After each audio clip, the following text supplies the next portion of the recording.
welcome back to the Darling Academy. My name is Alina Pettit and I talk about etiquette, feminine lifestyle, homemaking and being a traditional housewife.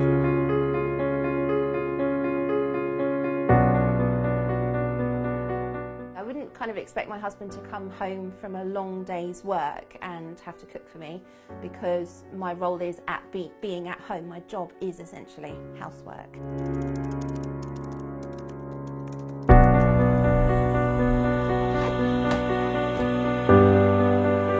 I choose what we eat, where I buy it, how much I spend on things, and so that's a monthly allowance, if you want to give it that kind of phrase. There's always a bit of a buffer in there for me to spend something on myself, so that I'm not always asking him for money.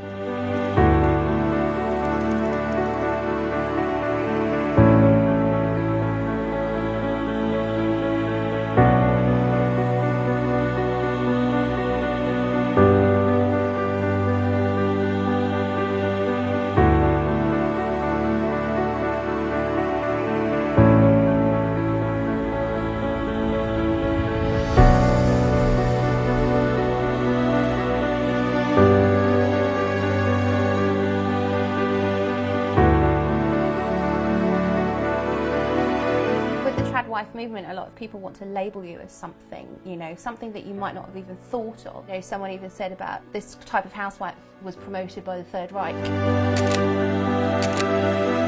And it's like, was it really? I didn't even know that. From your website, it looks very much about British etiquette, so yeah. How much is to do with the British element of things? So it's almost harnessing the best of what made Britain kind of great during that time where you could leave your front door open and know that you were safe, and you knew your neighbours in the street. And we can have that again. I mean, times are changing so fast, and we don't even know the identity of our country right now. When I was at school, I don't think I was particularly a popular girl. The culture at the time was anything but what I enjoyed, and it definitely made me feel like an outsider. It was all kind of like, let's fight the boys and go out and be independent and break glass ceilings, but I just felt like I was born to be a mother and a wife.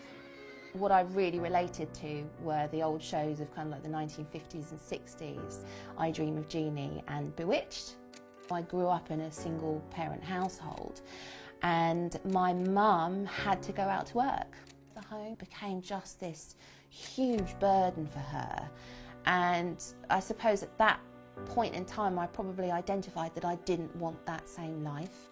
The rebellion really came when I met my husband, and he being very traditional as well, I think he just identified that. He said, I know that you want a man to look after you and to make you feel secure, and he offered himself as that person. And as soon as that happened, I just was like, finally someone sees it, finally I can be myself. I don't have to hide who I am anymore.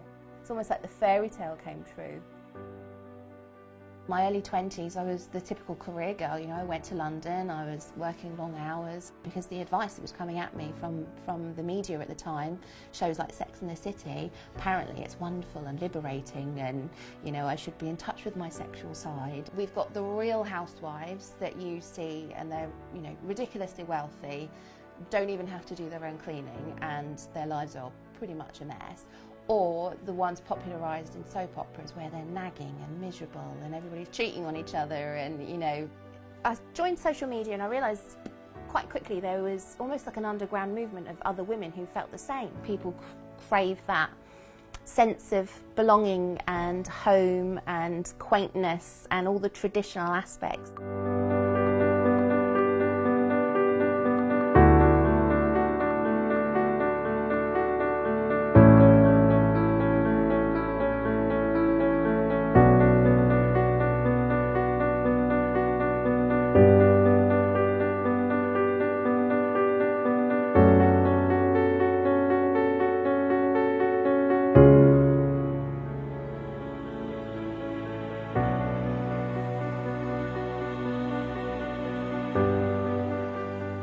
You get all different varying degrees of feminists. You get the ones that seem to think that, our decision to stay home is somehow impacting upon them. and you know, that we're throwing it back in their face that they fought for equality in the workplace.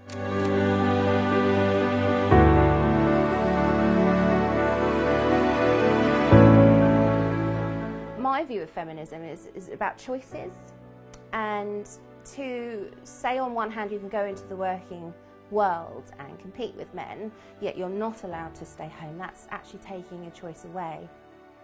I have been posting, you know, for the last month on YouTube, and I did post a video 4 days ago, which was, I shared my 5 reasons as to why I love being a traditional housewife. And the response, I haven't been able to keep up with it. Like, it's been overwhelmingly positive. I think the whole thing about a trad wife is you invest in your husband and you invest in your family, and you inspire them to be the best people that they can. So it's a very selfless thing to do. So I would say the opposite of that is someone who's inherently selfish and, you know, just takes